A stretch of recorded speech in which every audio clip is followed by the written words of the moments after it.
So I had a lot of terrible teachers growing up. And so it wasn't until I got to college, when I got to graduate school, that I had my first professor that I thought was a great teacher, also a great mentor.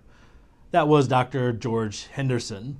Dr. Henderson was a civil rights pioneer, had been the first African-American professor hired by the University of Oklahoma, where I was enrolled in graduate school.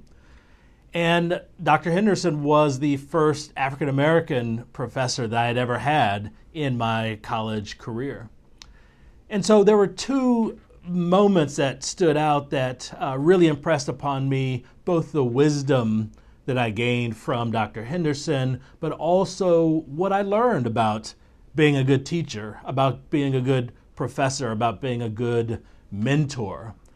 The first happened when I was an undergraduate at Oklahoma Baptist University. I decided to quit my job, go back to graduate school. I just had a problem, and that problem was I wasn't a terribly great student in college, and so I had a 2.7 GPA. I wanted to go into a program in human relations and get a master's degree, and that program required a 3.0 at the very least to get into the program. So I applied, I put down my GPA, I got rejected. I decided to go to the University of Oklahoma and try to talk to the person that was in charge of the admissions. And I met for the first time Dr. Henderson. I sat in his office across from the table, wise gentleman sitting back looking at me as if to say, "You're here, give it your best shot."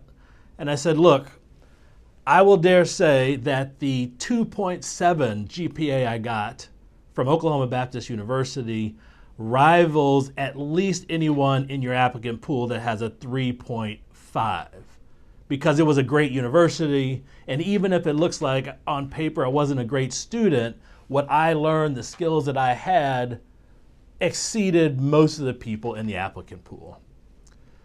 Dr. Henderson looked at me, nodded his head, and I didn't know for a moment what he was going to say, whether he was going to say, "Get out of my office, forget it."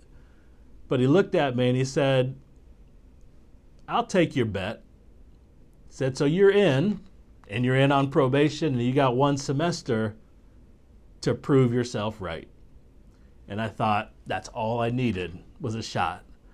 And in classes after that with Dr. Henderson, I learned so much more about history, about race, about civil rights, many of the things that ultimately would be part of my passions and my career as a researcher, as a scholar, as an academic.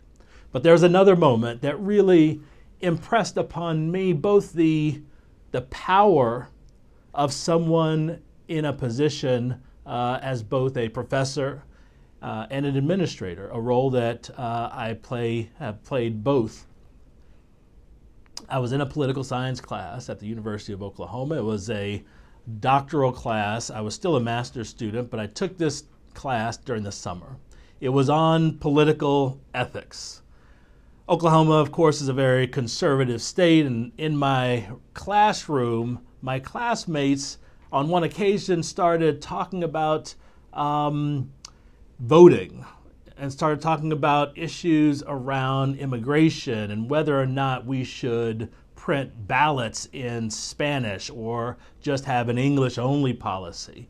And so people began to talk, and most of my classmates, as was a professor, hell-bent on saying, "Look, there is no guarantee. This is an English-speaking country. We should print things in English, and that should be it." And I kind of looked around and I thought to myself day after day, where the hell am I?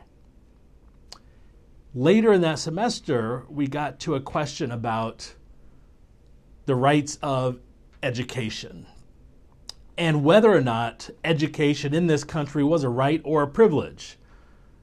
The professor decided that it was a privilege, one that need not be guaranteed to every citizen in the United States. This, I thought, was an abominable thought.